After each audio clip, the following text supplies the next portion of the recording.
Hi, Joe Budd from Greenway Parks. This is the Rorschach, Georgia update from the 17th of November, 2024. Quick summary of what's going down in Georgia. Monday the 4th, opposition parties held a rally in front of Parliament where they presented their action plan in response to what they considered fraudulent elections. They're calling for new parliamentary elections because they do not recognize the legitimacy of elections conducted on the 26th of October because those elections were stolen. Protests are planned every day until their demands are met, initially in Tbilisi and later across the country. The opposition will also continue to gather evidence of systemic fraud and share it with Western colleagues and institutions to deny the new parliament international recognition. By far the most comprehensive and clear explanation of the theft of the election is a report by Hans Gudbrand in civil.ge called Death by a Dozen Daggers. I encourage everybody to read it. It's very comprehensive. The opposition parties present at the rally were the United National Movement, or NATSEBI, the Coalition for Change, Gvarami Amelia Girchi Droa, or Tavisu Plebiscituis, Coalition Strong Georgia, or Dzlieri, which includes Lelo. The only opposition party that was not present in an official capacity at the rally was Gacharia for Georgia, or Sakartvelostvís. Speaking about Gacharia's party, Anna Buchukuri, one of the leaders of Sakartvelostvís, stated that although her party members do not appear on stage or participate in briefings alongside the three other opposition coalitions, they maintain technical communications with the pro-Western parties and cooperate fully on gathering and sharing evidence of election fraud. She said that they have their own independent process and action plan. Buchukuri says that while their party members and voters are participating in peaceful demonstrations, they are not the ones organizing them. One person who did attend the rally was Greta Thunberg, the Swedish climate activist and Times Person of the Year, who arrived in Tbilisi to support the demonstrations. In a brief statement to the press, Thunberg said that she wanted to stand in solidarity with the people who had taken to the streets to protest the authoritarian developments occurring in the country.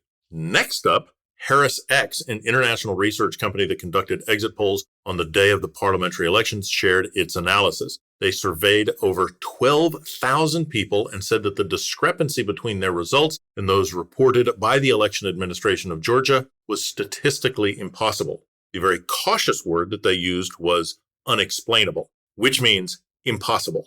Specifically, this anomaly has occurred in 27 districts, which account for 8% of the total votes. One example, a huge discrepancy, was in the city of Marneuli, where Harris X exit polls showed Georgian Dream, or Otsneba, receiving 40% of the votes, while the official results were closer to 80%. While on the subject of exit polls, a similar statement was made by Edison Research, which has been conducting election surveys for months leading up to the elections, as well as exit polls on election day. They say that the 13-point difference between their exit poll results and the official results cannot be explained by standard statistical variation and suggest it points to vote manipulation, particularly in districts where Otsneba won by a large majority.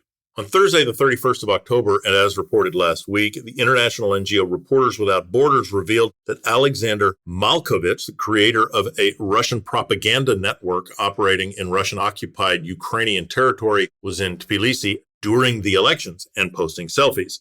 Malkovich is wanted by both Ukrainian and U.S. authorities with a $10 million reward for information leading to his location. He has strong ties to Yevgeny Prigozhin, fell out of a plane a few months ago, founder of the notorious Russian mercenary group Wagner. He admitted that he went to Georgia to observe the election process with authorization from the Electoral Administration of Georgia, despite Malkovich's violation of Georgia's law on occupation, which bars entry to individuals who have visited Georgia's separatist regions through other countries.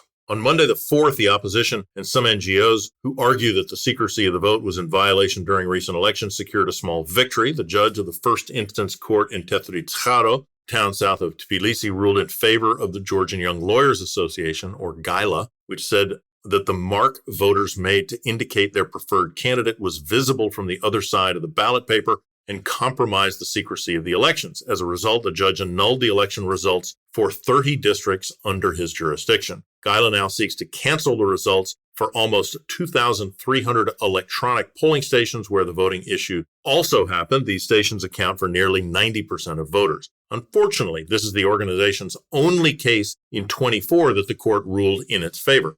The election administration said that it will fight this decision in the Court of Appeals.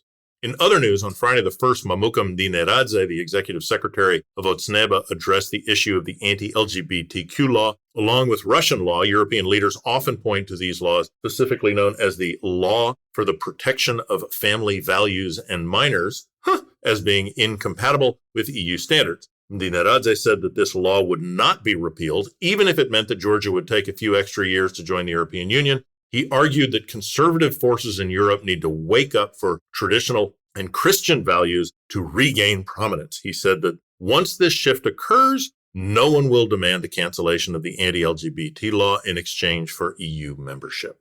On Tuesday the 5th and Wednesday the 6th, a new round of discussions took place between Georgia and Russia in the Geneva International Discussions, which were established after the 2008 Georgia-Russia war to address issues of the breakaway regions of Abkhazia and South Ossetia. Following the meeting, the Russian Foreign Ministry issued a statement expressing expectations for practical steps from the Georgian side, such as a commitment to the non-use of force and the initiation of the border demarcation process with separatist regions. The Russian side emphasized that this is especially important now, as the Georgian government itself has spoken about external forces attempting to open a second front in the region. Otsneba has been actively promoting this narrative over the past year. According to this conspiracy theory, Western powers want an escalation of conflict in the Caucasus so that Russia would have to commit troops it currently has in Ukraine. Despite political uncertainty, one sector of Georgia's economy is performing exceptionally well.